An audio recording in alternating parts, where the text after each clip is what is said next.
Okay. Yeah. So What are hopefully we this doing, is James? recording. Why are we here? Why are we here? So you've got this little tool called inactive contributor bot that you use on the Cucumber as part of the Cucumber organization to manage contributors and effectively automatically retire contributors that haven't contributed for a while. And we're looking at the code for that. And this inactive contributor bot currently uses a fake to do its tests, and we're looking at doing nullable infrastructure wrappers instead Yeah. for reasons. One of which is that we did to reduce the amount of code and duplication in here, but without actually doing an end-to-end test.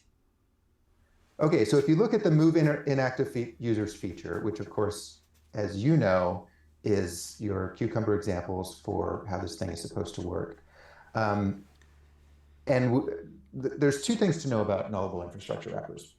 Uh, the first is that when you're using a nullable infrastructure wrapper, you're you're really acting as if, now let's see, how can I phrase this? If we're gonna modify these Cucumber examples to use a nullable infrastructure wrapper, first we need to modify them so that they don't know anything about this external state. Right now, your examples say, for example, if we look at this first one, um, users become inactive after a year. So your first scenario, Greg has been inactive recently. We say that he's part of the committee's team. Last commit was 100 days ago. The action runs. Greg should be in the alumni key. When the action runs, Greg should be in the alumni team. That's making a declaration about the external state outside of your control. You're saying that you're going to call into GitHub and the state of GitHub is going to change. Yeah. But because we're going to move to a nullable infrastructure wrapper approach, which means we're not going to talk to the outside world. So we can't make any declarations about the state of the outside world. Um, and the interesting thing about this is you could have written your scenarios that way from the beginning. Um, you could make your scenarios agnostic to the state of the outside world and have, trust that your code does interface with GitHub correctly without actually declaring it in your examples. And so the way we would do that, excuse me, let me mute for a second. The way we would do that is by saying, rather than saying Greg should be in the alumni team and Greg should not be in the committers team, what we do is we'd say Greg should be added to the alumni team and Greg should be removed. Right. So we go into sort of active voice. Yeah, we're no longer able to make any statements about the external state because we're not going to be involving the external state. It's not going to exist in our tests. But what we can do is say what we do, and that's sort of what results in that passive to active voice. Yeah. And the neat thing about this is that I think the test reads just as well.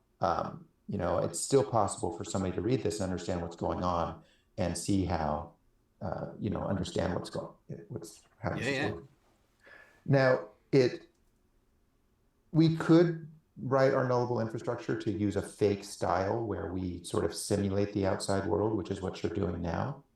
But I don't like doing that because those simulations are difficult to write and maintain, and they give you a false sense of confidence in how your simulation actually accurately reflects for the purposes of the video, should we just have a little look at that? To set a bit of context. Why don't you pull it up? If you follow me for a minute. So this is the sort of style that I use at the moment, is that we have, let's go to, where's my mouse pointer gone? So if we start in the middle, this is where the actual meat of the bot lives, is in this function which we call retire inactive contributors, and it takes a dependency which is a GitHub client, and it expects that it will be able to call remove user from team, has committed since, add user to team, get members of on that GitHub client. And so that's its interface for interacting with GitHub. But what we do is we make two concrete implementations. That's what you'd call a port in the ports and adapters design style, like the hexagonal architecture design style. So the GitHub client is a port. So we pass in a thing that acts like a GitHub client that we can plug into this core domain logic. And then there's two implementations of that. And the one that James is talking about, which is kind of like a complete waste to have to maintain, except for the fact that it allows you to test this core domain logic in isolation, is this one called the fake GitHub, which implements all of these methods and just basically kind of bangs things into memory. So if you add a user to team, it sticks them into a dictionary, into a map. And if you remove a user from team, it goes and finds them and pulls them out again, and so on. So this is like a cheap little thing to build, but it still takes time and you still have to maintain. And the key thing is, this is kind of like a hand-rolled test double. Right. And the key thing is that you have to make sure that this thing not just implements the interface, because there's only a certain amount of checking you can get from type checking. You need to make sure that it behaves the same way as the real GitHub client. So the real GitHub client is the one that we need to build, which is the one that actually calls out to GitHub's REST API and really removes people from teams. But we can't run this all the time in our tests because that would be really slow. We'd probably start hitting our rate limits and stuff. So we want to have a way to make this thing not to be able to run our domain logic without calling out through this thing all the time. But there is this risk that the real implementation and the fake will behave differently. And so we haven't actually got an example of that in this code base, because it's so small, we haven't got around to it yet. But in bigger systems I've built in this style, we'll have a sort of abstract set of tests called the tests for the port. So it's like a contract test is what we call it. So any test that plugs into the GitHub client port needs to be able to pass this set of abstract tests, and you can run it through it and make sure that if you add a user to a team, you can find that user on the team and then you can remove them again. It just sort of makes sure the basic moves work. So your minimum expectations of anything. But again, that's more stuff to have to maintain. So I'm really interested in your approach to this and how we could basically reduce the amount of code we have to have to still get these nice fast tests. Yeah. Yeah, and I think that summarizes it well. If you go back to the fake GitHub, so whenever I do tests, I always do hand-rolled doubles. I say always, that's not really true. I don't do anything always. I prefer hand-rolled doubles. And I don't like the magic that is introduced by these tools that sort of automatically do everything for you. So if I were to create a fake, I would do it exactly the way you've done here. But I do note that there's both costs and risks associated with it, which you've described. The costs are that we have to build this, and it's not trivial. It's not big, but it's not trivial in that it has to actually copy the real behavior of the real thing well enough. And the risk is that we don't do that correctly. And because it's non-trivial, there is the possibility that we've done that wrong. And I went through the construction of this code, right? I run a session on Wednesdays they're called the New Contributors Ensemble, and we get together with people who are new to contributing to open source, and some of them quite new to programming. And we've been building this project over the last few months. And I witnessed this thing where we wrote the cucumber scenarios, and we implemented the domain logic, and developed the fake as part of all of that work. And then it was like, great, okay, the tests are all passing. Can we make it work? Can we make it go on GitHub? And it's like, well, there's a bit more work to do, actually. Right, and then we had all of this other stuff to have to do. And it felt like such a shame for that group that it felt like we'd got such a long way, but actually there was I knew, but they didn't realize there was a whole load more work to have to do. Yeah, yeah. So to use the nullable infrastructure, what we're going to do is we're going to use a stub instead of a fake. But more importantly, we're going to start out and we are going to change the nature of the test rather from being declaring what the external state is, what GitHub has, and rather talk about what we do to GitHub.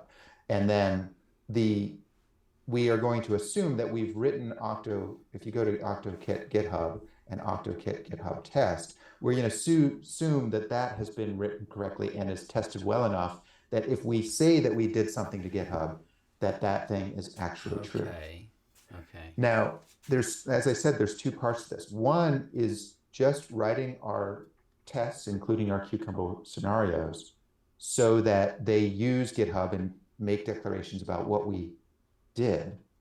And then the other part is making it so that it doesn't actually talk to the outside world. So we can start out and have it actually talk to the real GitHub if we want. And the tests will all work. And then the nullable part of this is just turning that off for speed and convenience reasons.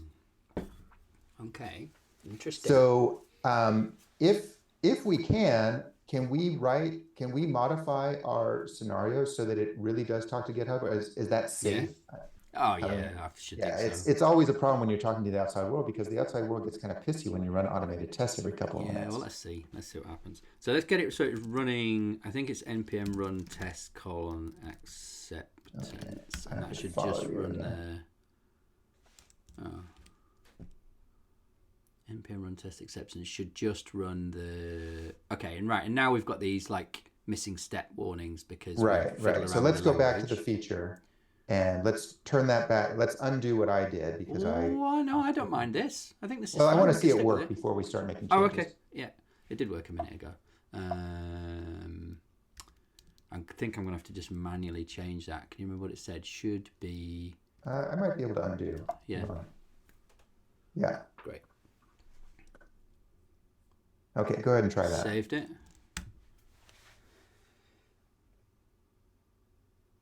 Okay. Right, so we've got green tests, yeah. That works. So what we want to do is we want to modify this. Now, currently, you're doing this using the fake, right? Let's go to the actual step definitions. Yeah, it's here. Am I still following you? No, but so okay. Yeah. So let's change that to be the real GitHub so we can see your tests actually work for real. So we're going to have to just plagiarize some code from here because we have to load up a bit of... We have to get a token off the environment, and we have to get an OctoKit instance. So let's just steal this code from here. Good old copy paste. And then where's the steps?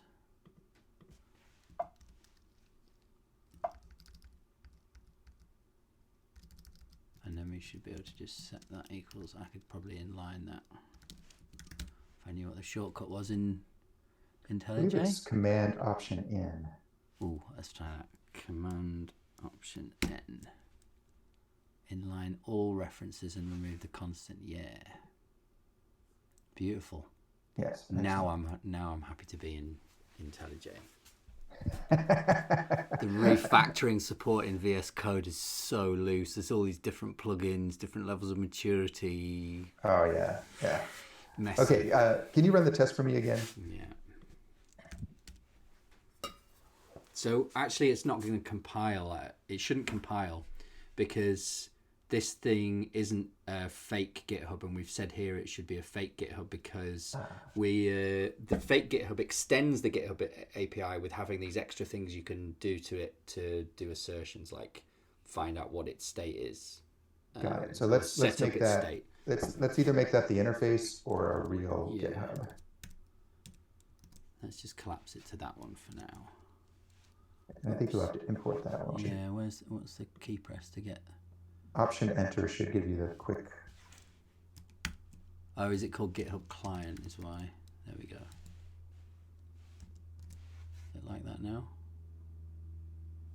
Okay. So we got. Wow. What did it print out?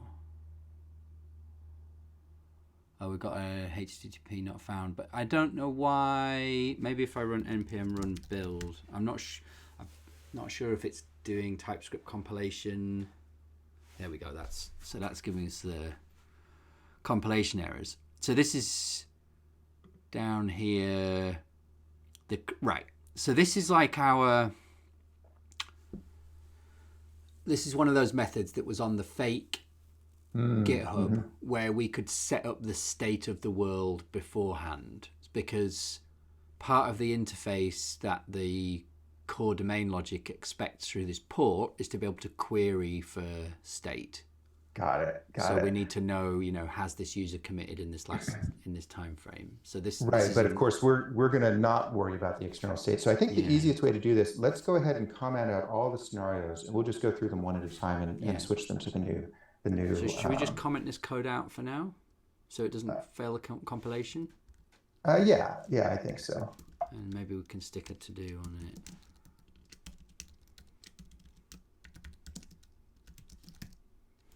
really know what the action would be yet.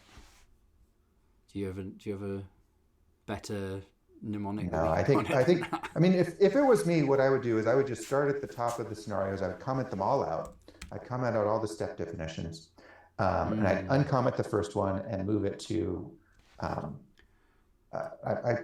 don't know what to call it. It's state-based tests, but it's state that doesn't. That's it. But I think we only have that one, so we probably don't need to worry too much. We only have that one. Yeah. So let's run it again. Yeah, I just ran it. I run build. Hang on a sec. Let's run test acceptance.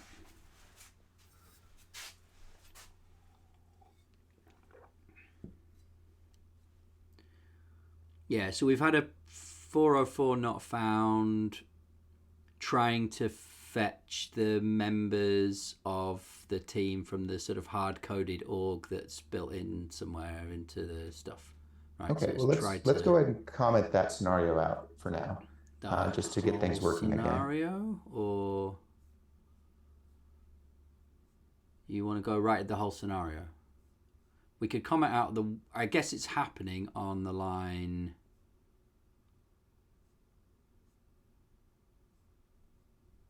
When the action runs. I might be wrong. Shall I try commenting out those two lines?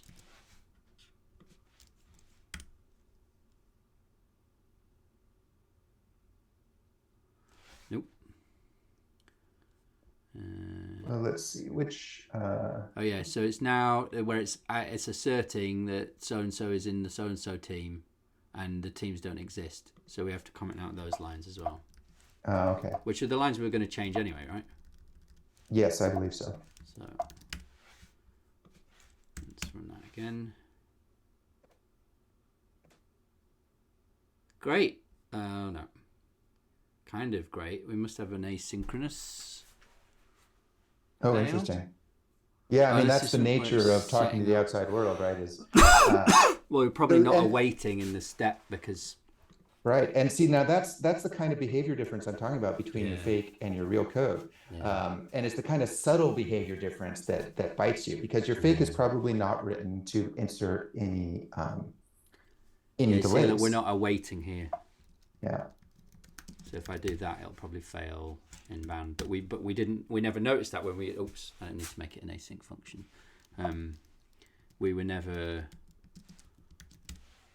never noticed that using the fake because the fake didn't mind. All right. So the real advantage of doing the nullable infrastructure wrappers is it creates social tests that are very closely aligned to the real behavior of the code, because it uses your real code almost all the way through. Yeah. So we do need to comment out these ones as well that are trying to set up. So, and the only reason we haven't got to comment this one out is because we've commented out the code inside the step instead. Same difference. Got it. Yeah. So there's not a lot left of these scenarios, but they're passing. Job done. All right. Yeah. So that's good. There you have it, everybody. End of video. Yeah. Let's close the Jira ticket. All right. So yeah, now what I'd like to do is I'd like to start going through this and making them work for real. So we'll do one at a time. And which way would you go? Do you want to go from the assertions or from the setups or from the... Well, I know a lot of people who use BDD, who use Cucumber, like the outside-in style. I personally tend to go with more of the middle-out style, but yeah. I think for your audience, let's do it outside in, just so people can see. I would just want to do it the way you do it, James. I don't there's no real difference. Right. I'm curious about how you do it. So yeah. Well, the reason I can do it middle out is because I know enough about what's going on. I can just sort of make some leaps. So I think it would be easier to do outside in. Okay. So where would we start in terms of which of these steps? Let's start with this scenario. Right? Yeah. So the issue here is that before we even get to nullability at all, what we need to do is we need to think about how we would do this if we were using the real GitHub client, but we didn't want to make any statements about how GitHub changes state. So we're only going to talk about what we do to the GitHub client. So basically, we're not going to set up a fake, and we're not going to set up any GitHub state. So what we need to do then, let's see. Oh boy, how would we do this? Because we want to, you know what? I think going inside out might be easier in this case. Do you know one thing I'm just interested to do, because I'm not sure if we did all this right, is I'm just interested to see what happens if we turn that step on and run the test. I just want to know whether the main function, I'm guessing it's going to error. Yeah, it does. Yeah, it's The unhappy. test passed, but it had a no. Okay, so we can't even afford to run the main function yet. Yeah. Okay. Yeah. So if you want to go inside, where do we go? Yeah. So where do we go? what we need to do is we need to go into AutoKit GitHub, Yep. which is the real implementation of your adapter. And what we need to do is we need to make this testable. We need to be able to make statements about how this behaves when it talks to the outside world. So we need to sort of add features to it that allow us to inspect a bit about what's going on across the protocol. That's right. That's right. So if we look at this here, we see that it's got several methods. We've got has committed since, we've got adds user to team, we've got remove user to team, get members of. Yeah. So anything that is telling the outside world to do something, we need to have a way of inspecting that function that happened or didn't happen without actually checking GitHub itself. We're going to assume GitHub is sort of is inaccessible, because ultimately when we're making this nullable, it will be, because we're going to turn off the communication to the outside. So we need to be able to say which users have been added without actually asking GitHub which users have been added. Yeah. So this. Yeah. Go on. Yeah. Yeah. So what I want to do is I want to write a test on AutoKit GitHub that says we can run the test. We can get all the users that have been added since we've asked.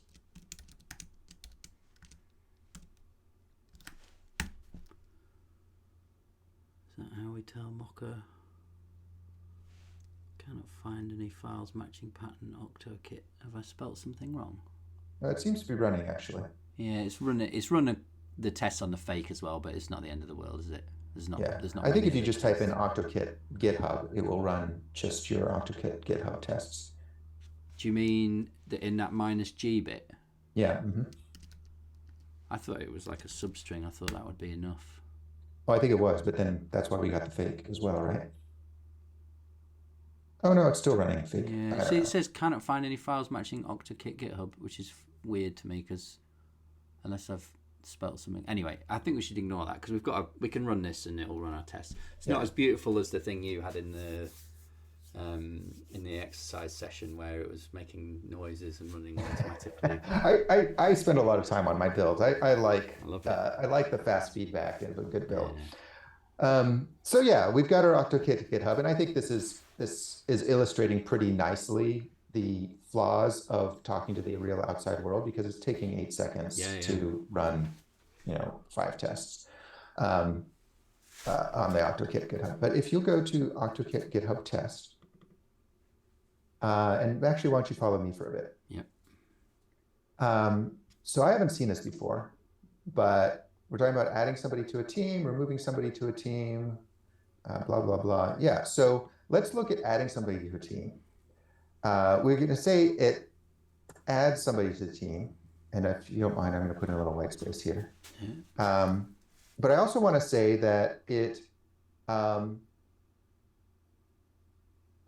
says which members have been added to teams. So that's our new test. We're going to, you don't do semicolons. We are going to create the ability to talk about what AutoKit GitHub has done without having to actually talk to GitHub. Yeah. So this is the metaphorical screws on the bottom of the laptop. This is where we're making the production code do stuff that it doesn't need to do to run in production, but so that we can test it. And this is instead of having to build a whole separate fake implementation of the API, we're going to just tweak this this object to be more testable, so we can stub it out and make it That's right. into real world. That's right. And some people really dislike that. And that is the downside of the nullable infrastructure, the testing without box patterns, is that they do require that you instrument your code, your production code, and you write production code that in the beginning is only used by your tests.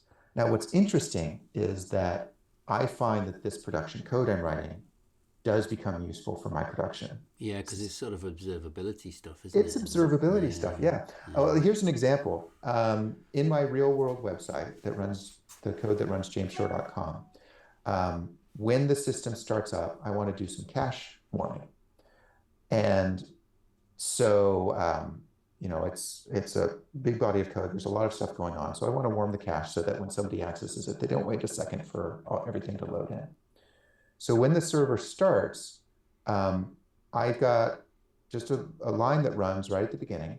It says, create a new null request that goes to this URL, and then simulate that this request is coming from the outside world. Right. And that simulation and that null request is stuff I made for testing originally, but it's incredibly useful to have the ability to control the system either in your tests or in your production code. So I use it for cache warming. There's other things that you can use it for as well.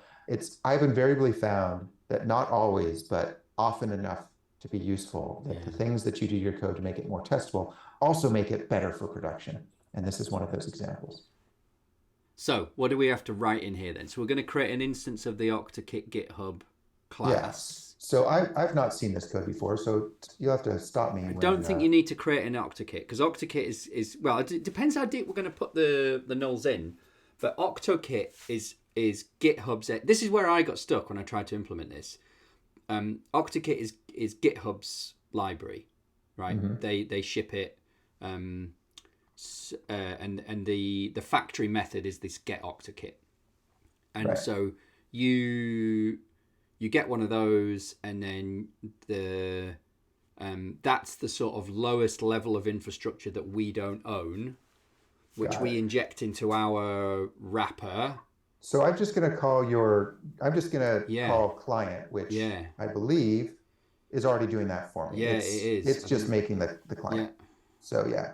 So we're going to, I'm going to make the client. But we kind of want to make a null client, don't we? Or no, we're not doing nullable stuff yet. All right. Okay. We're just writing code that says we can observe how the GitHub client has been used. Yeah. So we're going to make the client. We're going to make an assertion, and I don't know how your assertion works. Just use assert that. It's hamjest. Yeah. So say assert that, like you got on line 24. Okay. I typed something, but it did not. I think I've lost my connection to you. Oh, there it goes. I can see it. Yep. Yeah, it just took a few moments. And then what do you want to inspect in the assertion? The client. I want to assert that a new method we're calling called. Well, let's see. No, let's actually not do it that way. What we're going to do is we're going to say GitHub client dot track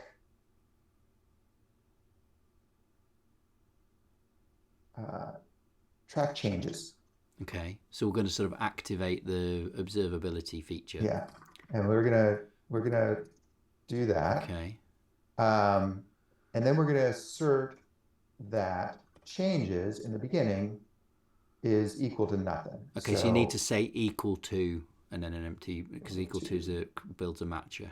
Yeah. Yeah, and is that going to do a deep comparison into the array? I think so. I mean, you might try saying deep equal to. I can't remember.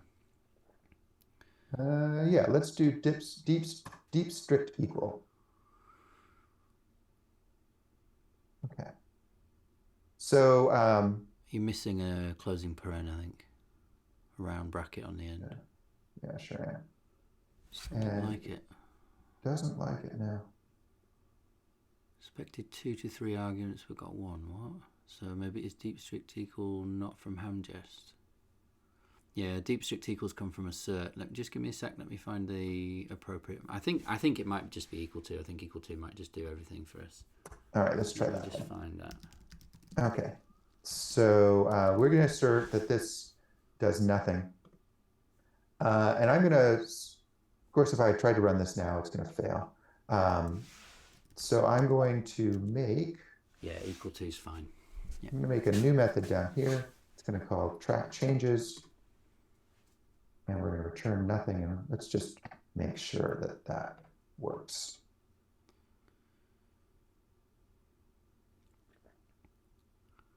I'm surprised we're not getting more TypeScript complaints here. Okay, so says which members have been added to teams. Works. Okay. So now what I'm going to do, and some people dislike, only want one assertion in their code, but I'm not really religious about these things.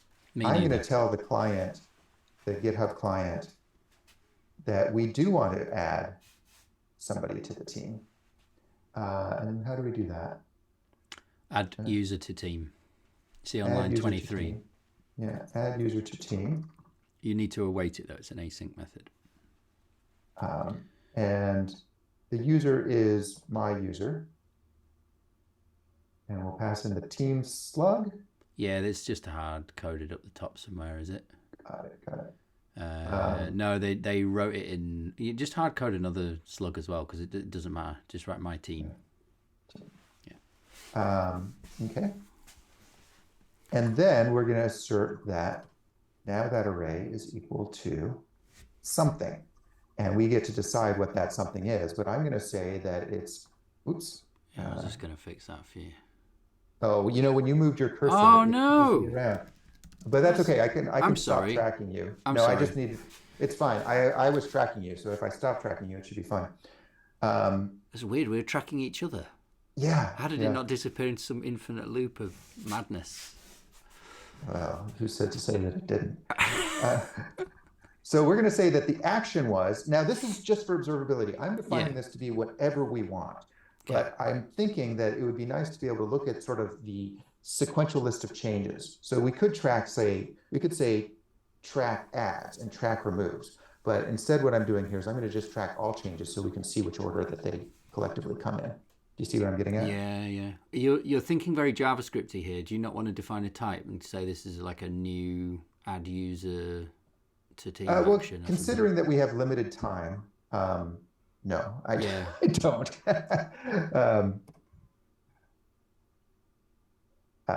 As long as it compiles, I'd like to just sort of focus more on fine. the ideas out there. Yeah. So that's what I'm thinking, is that that's the behavior that we want this to have, is that we want it to, when we track changes, it will tell us, how things have changed. Okay. So if I run that, that should fail. It's going to fail. Hopefully, if we've got the equal to working correctly.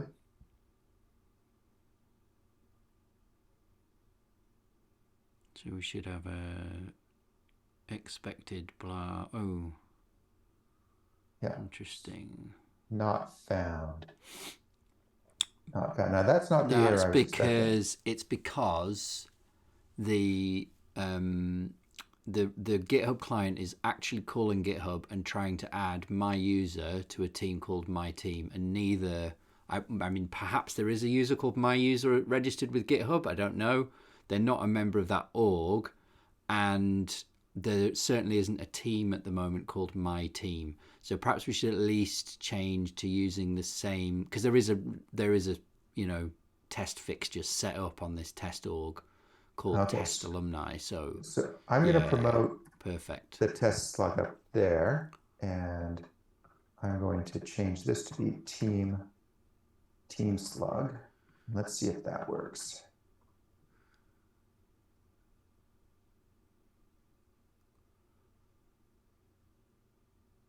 Now it's still going to fail. Yeah, it might be because my user doesn't exist either. Oh no, it failed for the right reason. Look at that. I can't see it. Cool. Okay, so it didn't mind, or maybe whoever my user is has just received an invitation to join our organization, but whatever. Okay. Yeah. So, right. Great. Okay. Can I try and make it pass? No, let's. I want to do a little refactoring first, All right. if that's all right. Uh-huh. Do you want to follow me for a moment for the Yeah, purpose of the video? oh, am I not following you anymore? So the reason I want to refactor is because this test is seriously bugging me. I want to rename the team slug. Okay, rename. Oh, they rename refactor instead of different keystroke. I'm going to rename this to test team. Could we even call it test alumni team? Because there are other tests that there's different types of team here. I also argue there's no need to shout. But, oh well, if that's your style, yeah. Sure. Test alumni team, and let's go ahead and set up our test user as well. Yeah.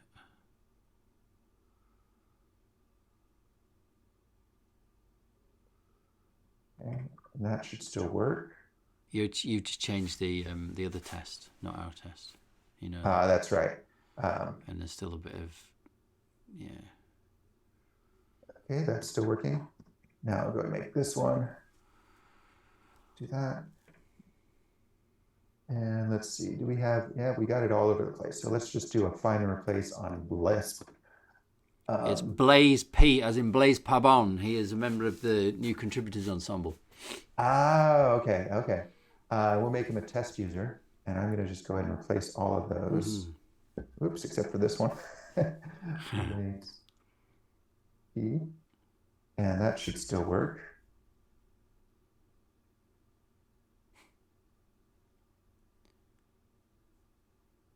And this, of course, is the problem with testing the external world, is that it's depending on some implicit state that's been set up outside, and when that state changes, these tests are all going to stop working. It's nasty. At some point in the future. So there is a little bit of stuff you might not have seen because you're new to this code, and it's then there's a lot of it.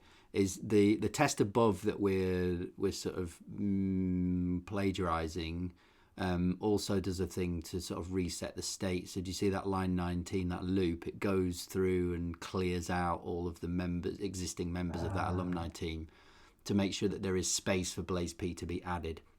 So we could factor out lines 18 to 25 to some sort of test setup method, because there's only one test here. It wasn't worth doing, but we could pull that out, and then, or we could just copy paste it into our one. But it just means we'll be able to run it over and over again, and it won't leak.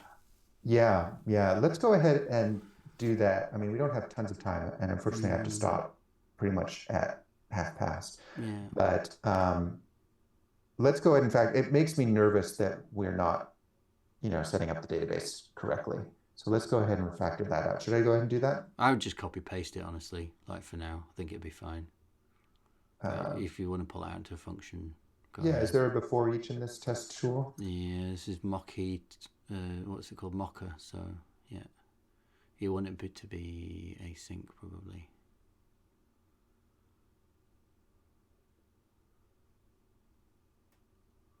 And we need to also So OctaKit and GitHub client are going to need to be let.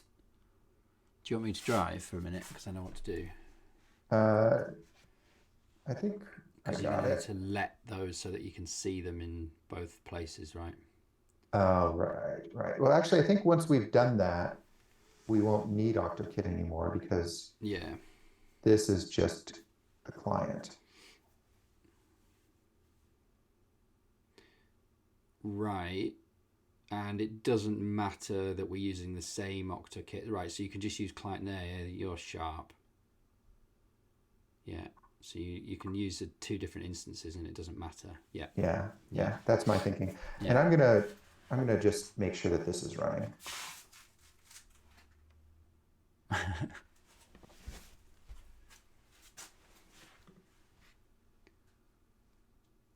Okay. Before each ran once, and it ran again. Good. So now we know that before each actually works. So now we've got our test. And this cleaned up a little bit. I'm just going to do that quickly.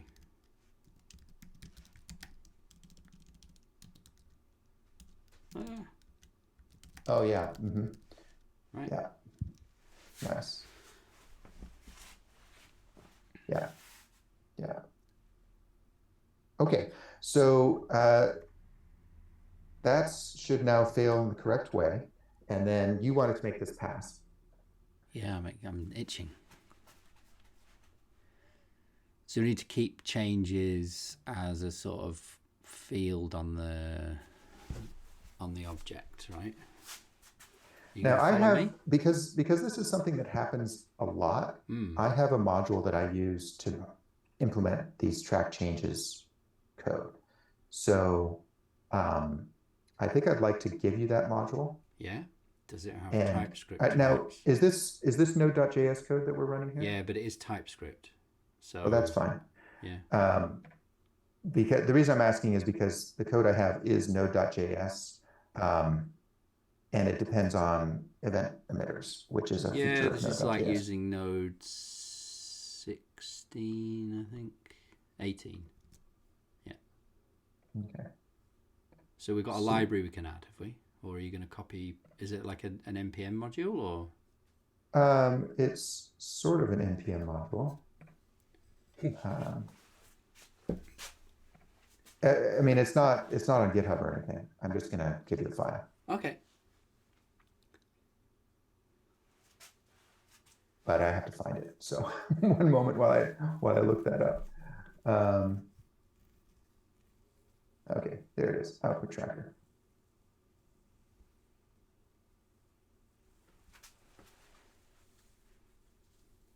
All right, so I'm going to just introduce, and you can feel free to move this around and change it however you like.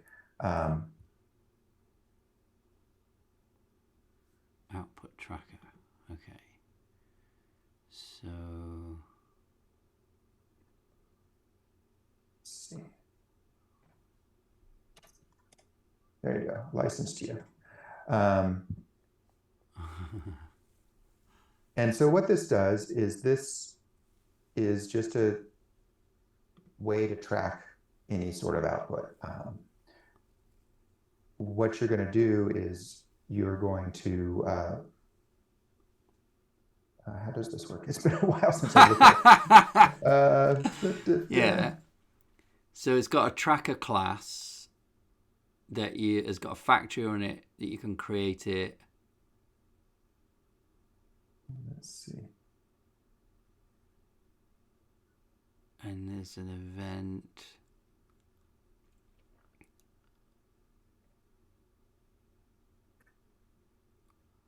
Result. Okay, yeah. So in your track method, you're going to do. Go on, you write it. Go on. Yeah. Yeah. In track changes, you're going to do this. So you don't have an instance of the output tracker sitting in this class alive all the time. You just okay, right, because this is where we right, I see. And the reason for this, now the naive implementation of this would be to create an array in our constructor and then append to that array every time we made a change. But that's a memory leak.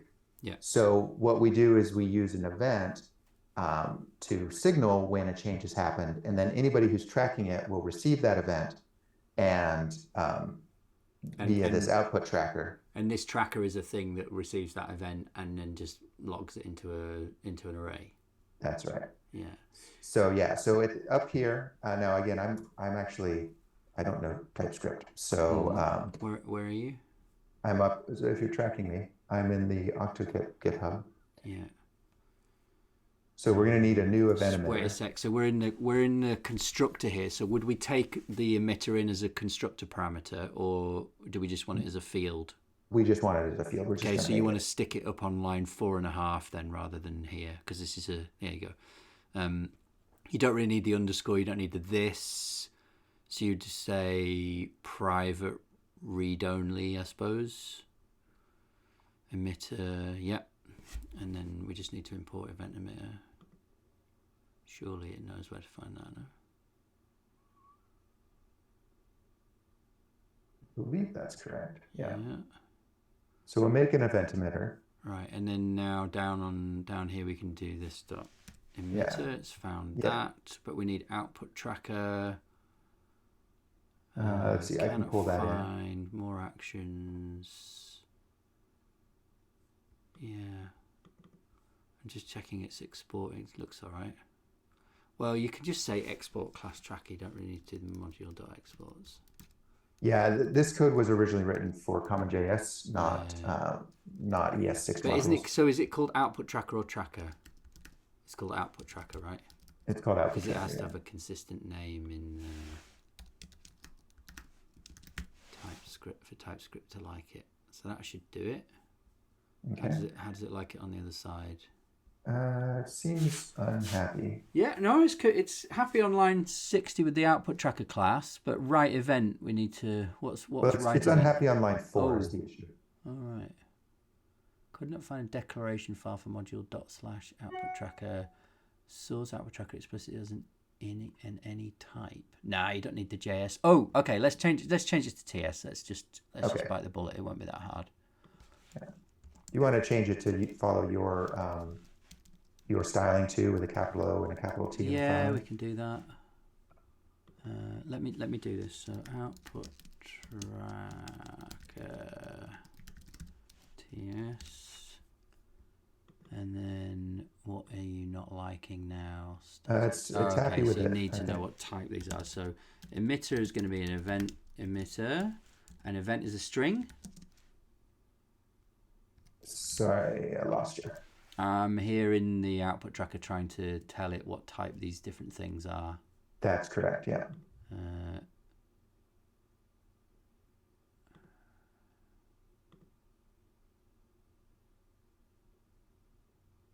Event emitter. Oh, because it's imported like that, isn't it? Let's just get rid of those. Oh yeah, and the ensure we should just get rid of entirely. Okay. Alt enter. Add import statement. Import emitter from events. Okay, and then the constructor needs a type similarly. Event emitter and a string. And then, oh gosh, okay, right, yeah, we are gonna have to. Maybe that was a bit brave. So you've got these shorthands, so you can just go private, private read only emitter, and I guess we could do that, and then we'll have to rename everything now. Great. And then private read only event, and then we do need data. So we need to declare that field, and we need tracker function. Yeah, I think you just use square brackets to type it. Yeah. Field read can be read only. Okay, great. So this is complicated. What does the tracker function? It's a function that takes string. I mean, you could just say any, and then we're JavaScripty. That'll be fine. What's up with that?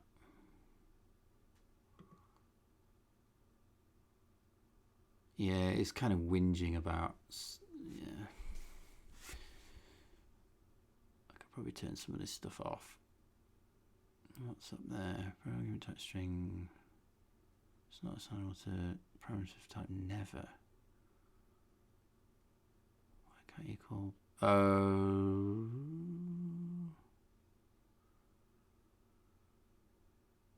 Are you sure we declared the array right? We need it to be an array of string. Oh yeah, try that. I am a little bit rusty at my TypeScript. It's been a little while. Try that. There we go.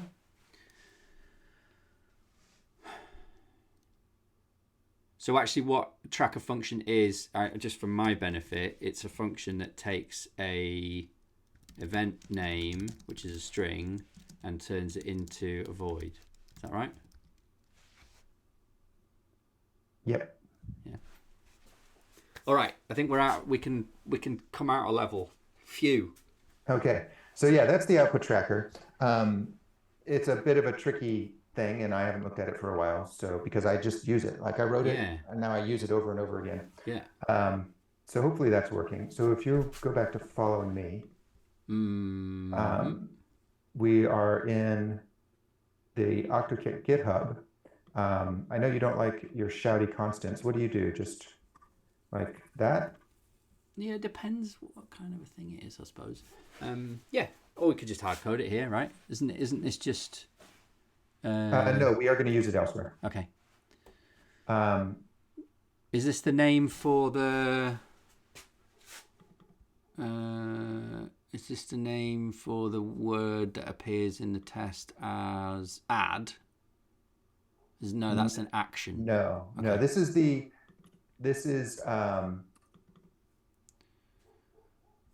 let's see. This is going to be the event that we fire when a change occurs. Okay, so it's a general thing. Yeah. Okay. So yeah, I might put that in a shouty const. Okay, let's do that then.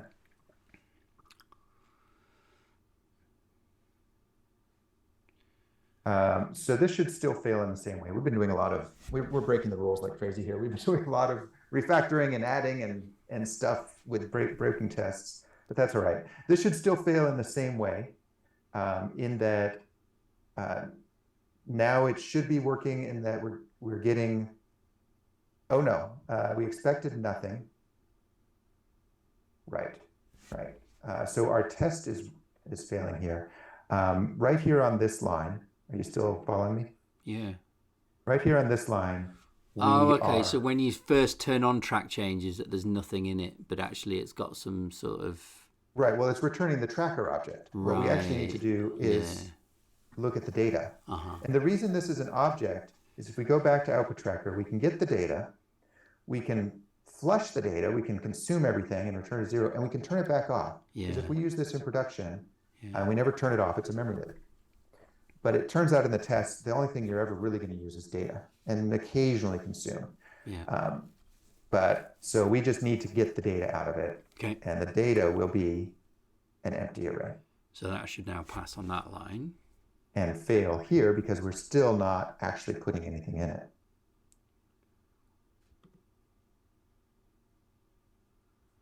But now the magic. Okay.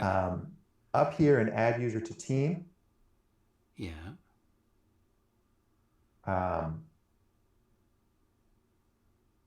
We've got this, which I'm going to extract into a variable. And then I'm going to say this dot emitter dot emit change event new var, which I'm going to rename to be add data. Help me figure out a better name for that later. And this should now fail in a different way. I think I might just call that params. Yeah, so change event. Okay, so change event represents that we have done something to try and change the state of GitHub. Yeah. Yeah, and now you can see that in our test here, we're now getting our params. Yeah, and unfortunately we've got GitHub's ugly REST API naming convention leaking into our world. Yeah, so let's not do that. Let's actually do it what I've got. Yeah. So we'll do an action. And I was thinking that maybe we could dry that up a little bit and not have to write it in twice, but I think actually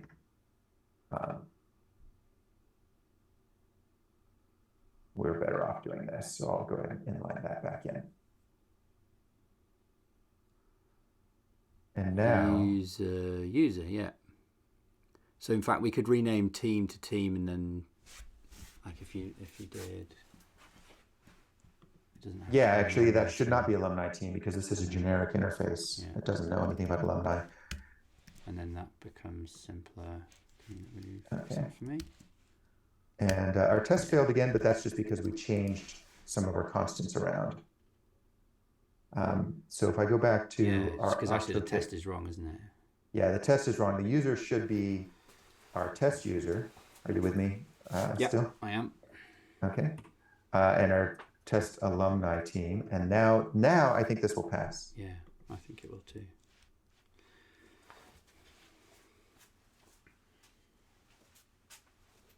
Okay, so we're changing the production adapter to be inspectable. We haven't yet stubbed it though, so it is still talking to the real world. That's right. But as it does so, it emits an event to tell us what it's done. Right. And that event can be used to observe it, to track the Yeah. changes that are made. By default, it doesn't, so that we don't have any performance or memory implications. But in our tests, if we call the tracker, it will create an object that now gets all those events. Just like as a stepping back from this, did you consider implementing the the tracker object track output tracker module as like a wrapper that used I don't know, sort of meta programming things in JavaScript, so you could it wrapped any method. Oh, Do you you know what I mean mean? So you like could, doing like a first class function, basically, like you do with memoization, for example. I did not. yeah, It's an interesting idea, but I like my code to be really simple. And in particular, what we want to do here, you'll notice that on line 40 of OctoKit GitHub, this is not a spy. This is not a spy code. We're not saying, tell me how this method was called. We're saying, tell me what OctoKit GitHub has done. yeah, And so I very intentionally write this so that it's useful and interesting. Like if I were to use sort of a meta approach or an automated spy or something like that, I'd be able to say add user to team was called. But that's effectively what we get when we're using mocks and spies. And I don't want to know that it was yeah, of called. I want to know course, how it behaved. yeah, right.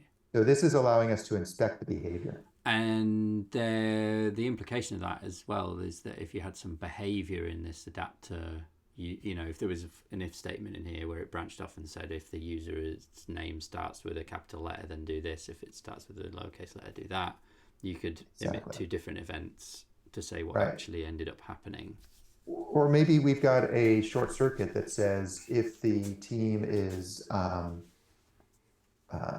if the team is such and such, return early and don't actually do Yeah, anything right. at Yeah, all, some reserved name. Yeah, then it won't emit the event when that doesn't actually happen. yeah, Whereas if we're doing spies, then we don't have that. And that's my Yeah. problem with mocks and spies is Yeah. that you can only inspect method calls. You can't actually inspect behavior. So this is very much about inspecting the behavior of the system.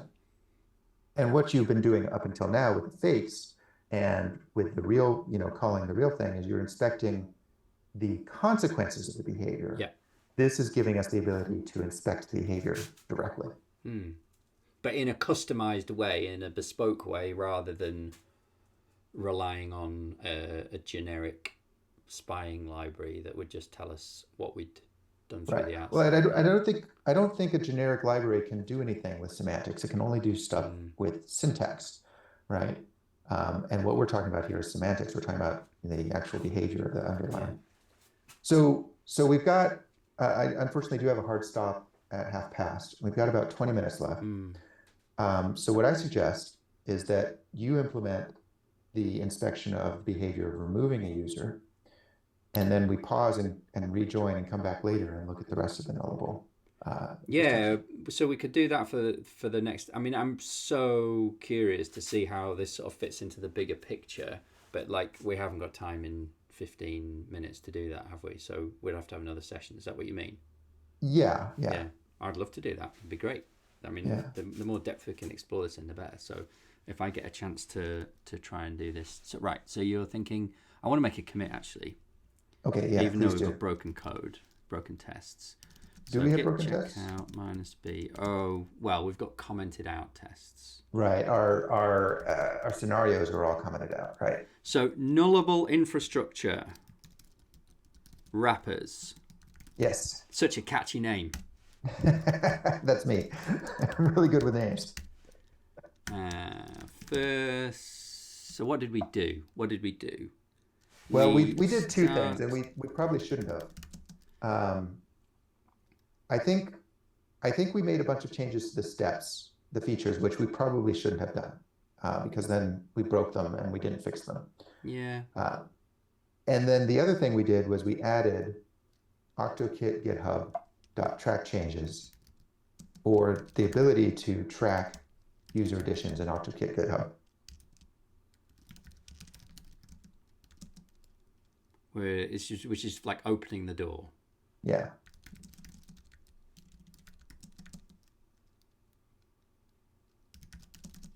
Making it nullable.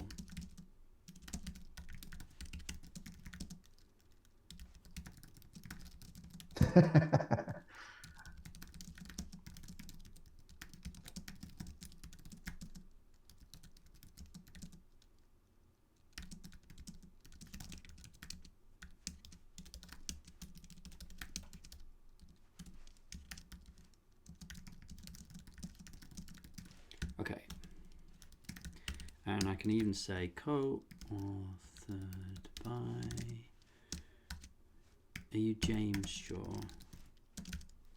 jshore@jamesshore.com. Shaw at jamesshore.com.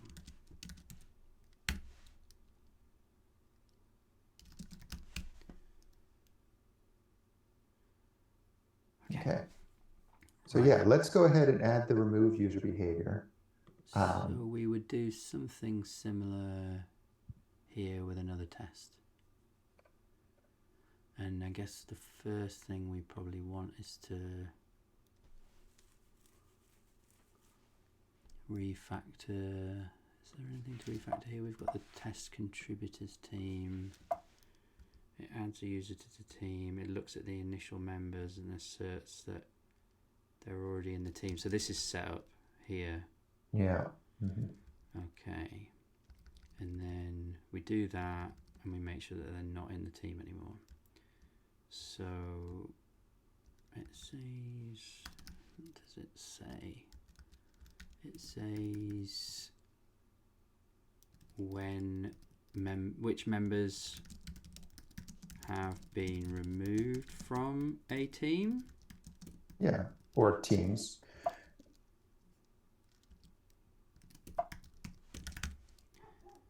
And I'm missing some syntax there.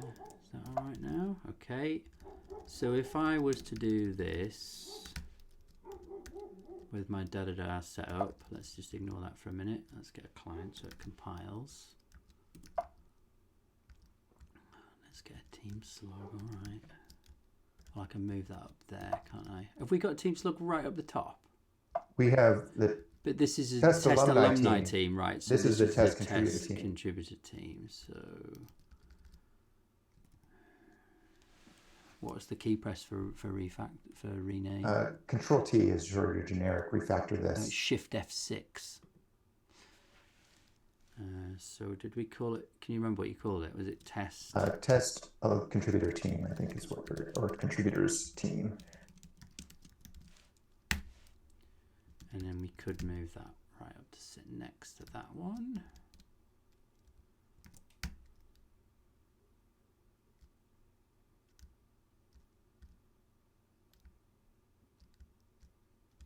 And it didn't see that change. Right, but we're not doing this. Instead, we're going to do the track changes. Yeah. Well, do me a favor and run the test, because you've made enough changes now that I'm not confident that it all worked. But I think we can take that as cert. Well, let's just comment this one out for a minute. You just mean the refactoring? Yeah, yeah. npm run test unit.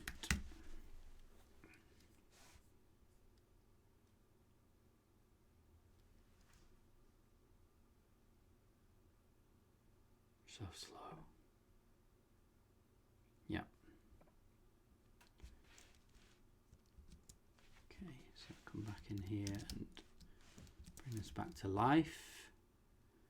I've got my changes and I'm going to set the changes equal to... That needs to be changes. I'll put it in for you. Oop, I thought I was going to put it in for you. You were but, close. So is it going to be an array containing an object containing the word remove? No, it's going to be nothing until you make the change. Oh, you have done the remove. Yeah, so that's fine. The action is going to be removed.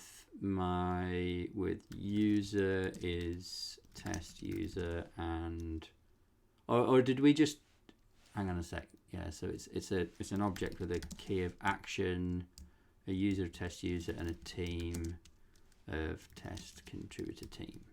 That's right. Yeah. So that will fail because we're not tracking it, but we also haven't done this setup to make sure that they're there, which GitHub will need us to do. I'm going to just do that for now.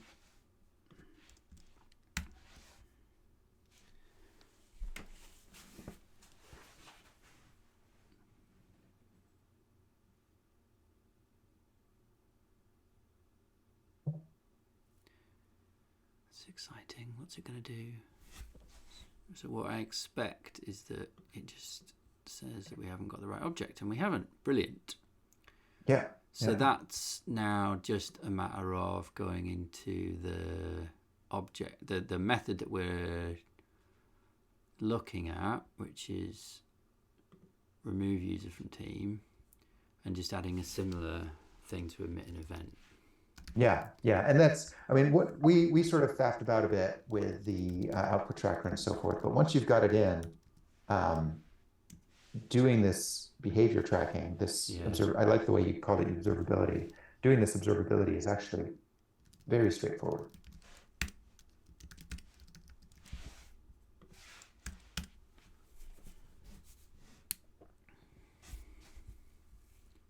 So we added an event emitter as a private field in this thing. And the only way to listen to that emitter is if you call track changes, which passes a thing that wraps the emitter, right? That's right. Yeah, we could expose the emitter directly, but, and in my early days doing this, I would do something like that.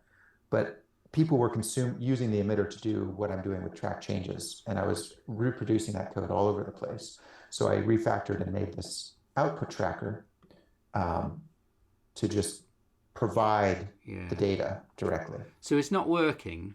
Is that what's because it's empty still? Okay. And is it because I've not called track changes before I started operating on it? Yeah, you're only tracking what has happened since you called track changes. So I could kind of do, what I could do is I could sort of go tracker equals that, and then I could go changes equals tracker.data, right? You could, but you don't have to. Yeah. Is that a property or a method, data? It's a property. Right. But go ahead and undo. Okay. This is a bit of a tricky magical thing that's going to cause people confusion, I think. But go ahead and keep line 75, erase line 77. Keep line 75, erase line 77. Yep.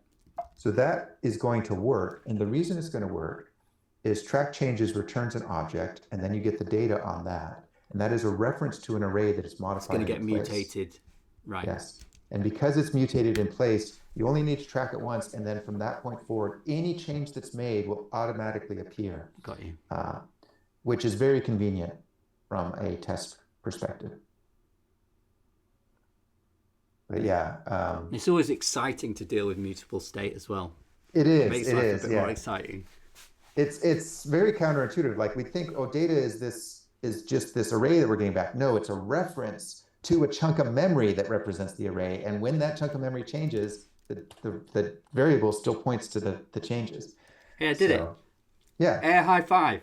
Yeah, there we go. Right. So I'm going to add that.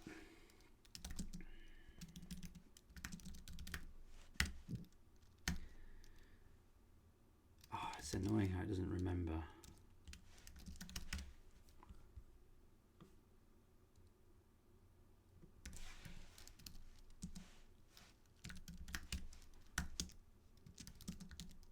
I want to say observability again. Yeah.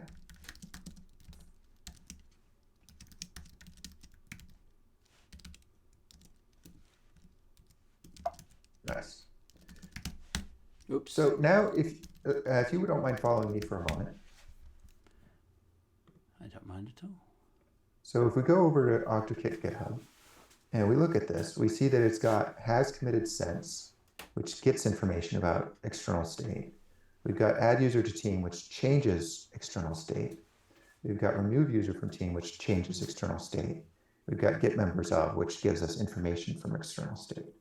So our adapter, our infrastructure wrapper, has got two types of things that it does. It goes out to the external state and it comes in, or from the out to the external system and it comes in from the external system. We only need to track the stuff that goes out to the external system. We aren't going to ever track get members of, because this isn't a SPI. We don't care if the method is called at all. We only care about behavior.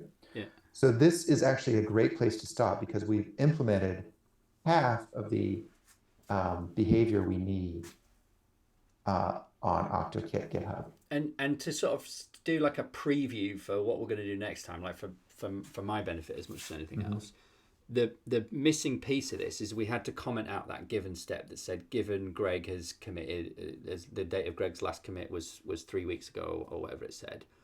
And I suppose this stuff here where we're adding and removing users from a team, we're in your exercise in the session at Agile. What we were doing was we were passing in kind of stub configuration into the null object when we created it. Right. So there's a puzzle I have there about how we make that flow in a cucumber test where we sort of like to be able to express those different mutations of setup state. I'm sure we can figure it out, but that's an interesting one. That is something I think that is we'll have to figure out, and we might want to do it differently than I do because the nullable infrastructure ideas are really about a philosophy and how do we approach this rather than a specific thing that you have to do. But I think what we'll do next time is what we want to do now is we want to make this nullable so that when we say add user to team and remove user to team, it does not actually call out to GitHub. Yeah, there's two big major things to do, aren't there? There's to stop it from calling GitHub when we don't want it to, and there's being able to do something equivalent to this stubbing of queryable state. That's right. Yeah, we're gonna next time what we're gonna do is for every single one of these methods, we're gonna make sure that the nullable version of OctoKit GitHub does not actually talk to the outside world. And we are also going to do for the purposes of testability, we're going to make it so that that nullable thing can be set up with an assumption of what the outside world looks like, so that when you call has committed since, it gives you the answer you want. And when you call get members of, it gives you the answer you want. Yeah. And all in the same object.